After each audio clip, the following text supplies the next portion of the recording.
Good morning, good morning, good morning, everyone.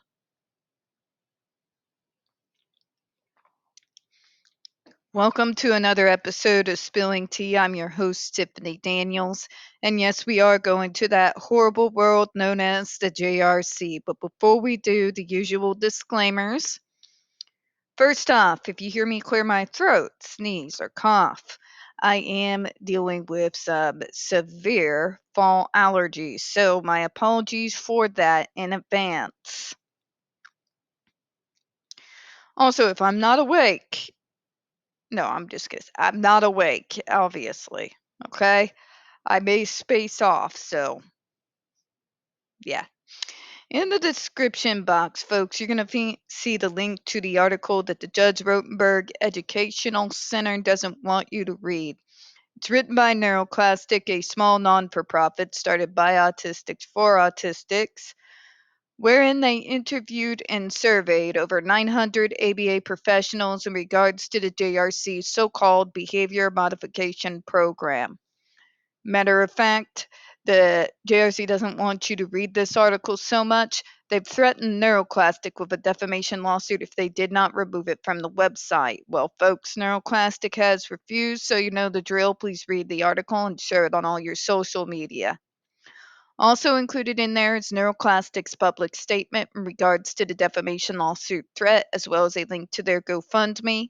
We are crowdfunding in case the JRC actually sees through with their threat.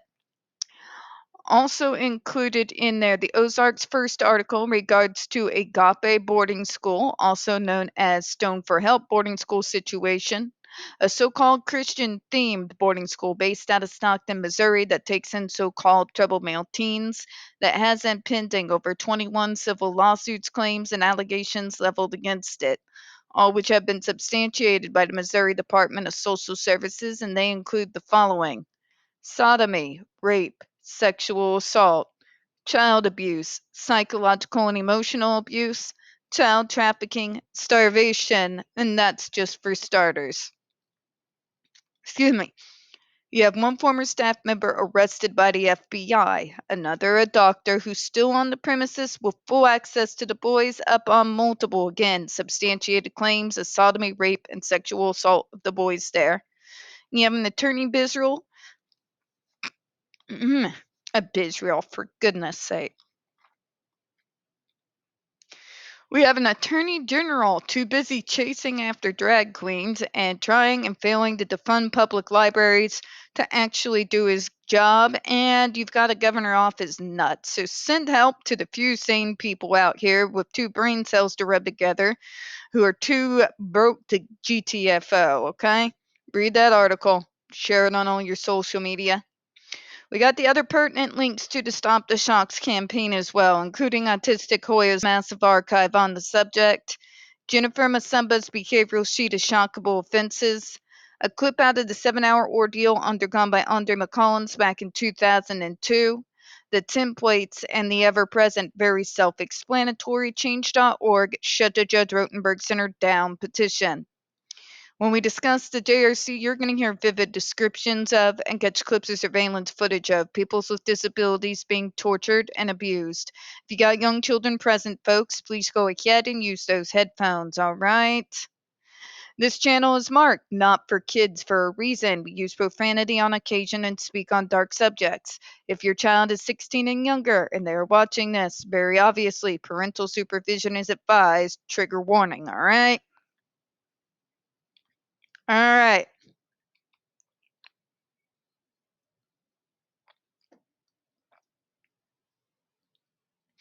Where we left off yesterday. Aversives and the courts.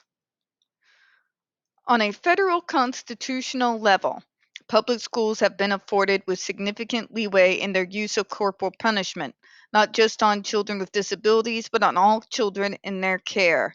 Remember, I mentioned earlier in this series the fact that Missouri is trying to bring back corporal punishment in public schools? This is what this has been referring to. Excuse me. I don't know if you realize it because the blanket ban that began back in the 90s, early 90s, to corporal punishments in the schools were so widespread. But in actuality, there are no federal laws in regards to corporal punishment in regards to public or private schools. Zilch, nada, nothing. But that overall ban came from initially was just kind of widespread protests throughout the country, and local schools kind of acted accordingly. But officially, there's really no laws or protections on the books in regards to public or private schools. Just a little FYI there. In Ingram versus Wright, the Supreme Court held that corporal punishment does not violate their rights under the 8th Amendment or 14th Amendment, which means, folks, not even your neurotypical kids are in actuality safe. At any time, your state can also become a GOP hellscape who think it's perfectly fine for an adult principal to take a wooden paddle to a 5-year-old. All right? Let that sink in. No protections. No, not even for your non disabled kid. This holding included the conclusion that because the Eighth Amendment's prohibition on the use of cruel and unusual punishment applies only in the context of people convicted of criminal offenses, it did not cover corporal punishment as used in schools.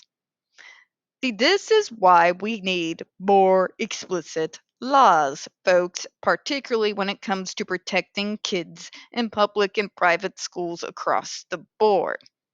Because these folks will play fast and loose. You give them an inch, they will take a mile. Look at Missouri. For God's sake, look at it, Missouri, and see it as a warning.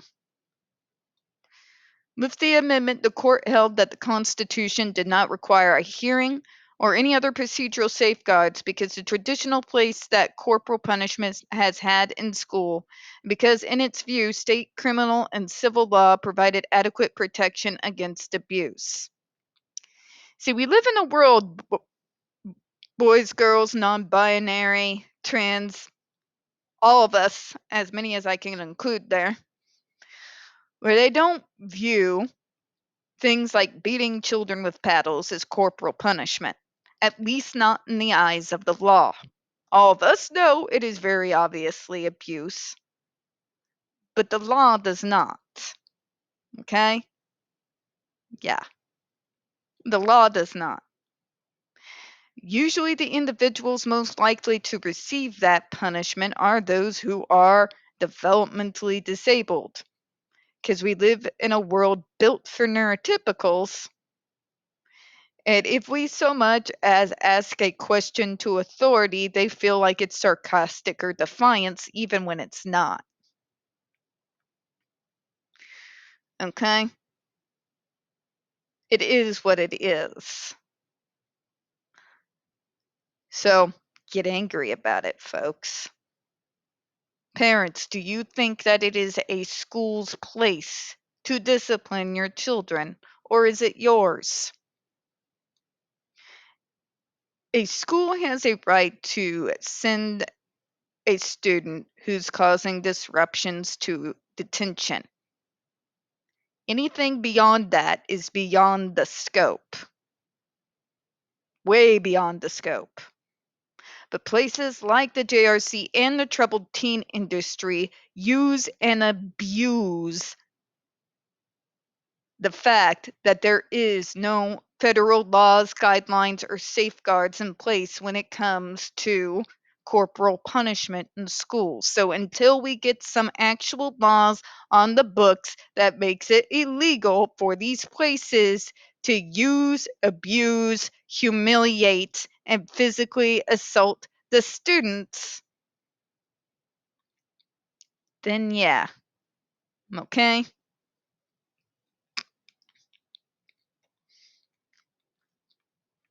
Yeah.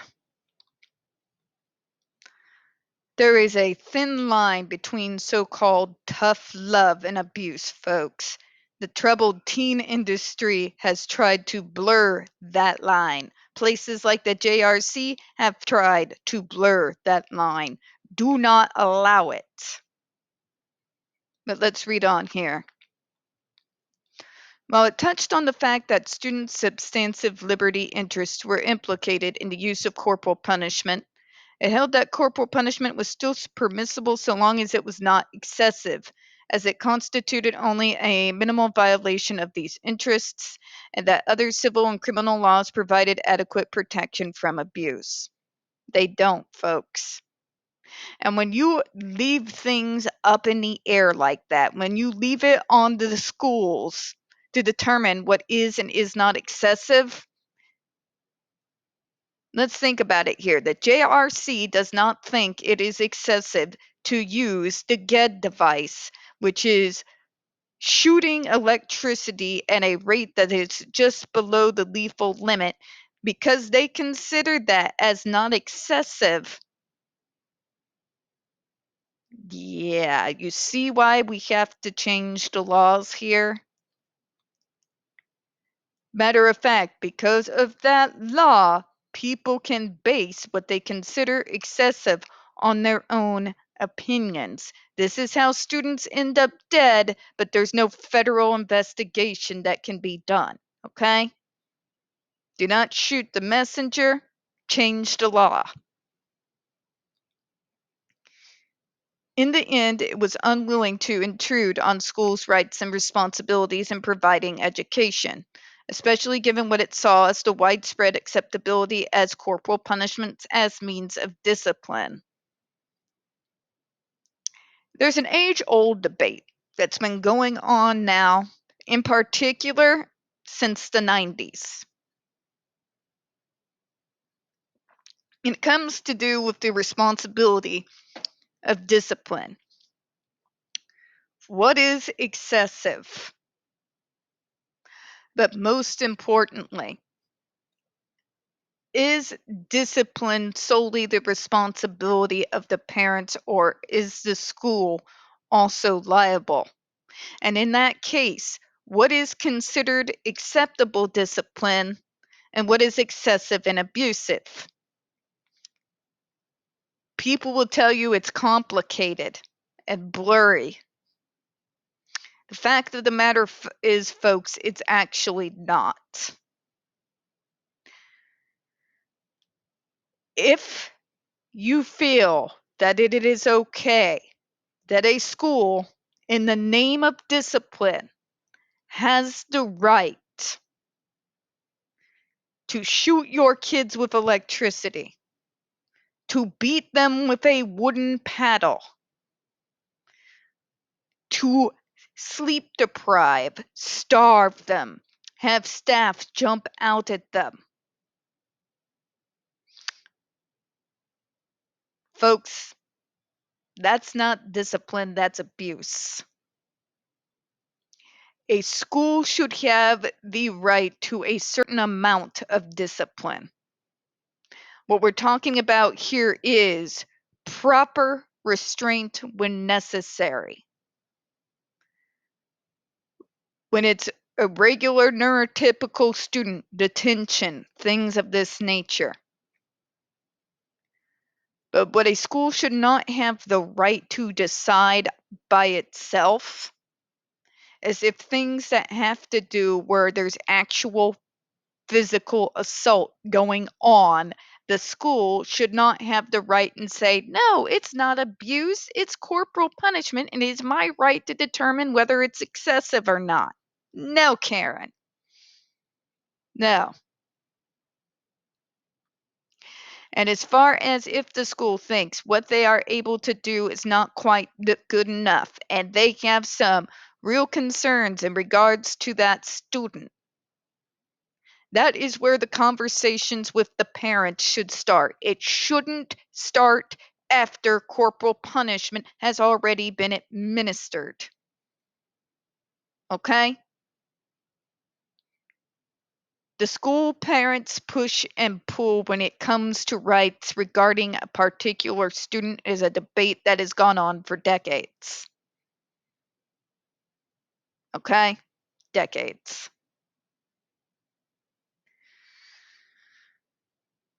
But hear me in what I'm saying here. Unless there is an immediate danger to the student themselves or to other students around them, anything other than proper trained restraint by someone who knows what they're doing and does not cause any physical harm or remove any ability to communicate on the student or beyond detention, whether the law agrees as of right now or not, that is excessive.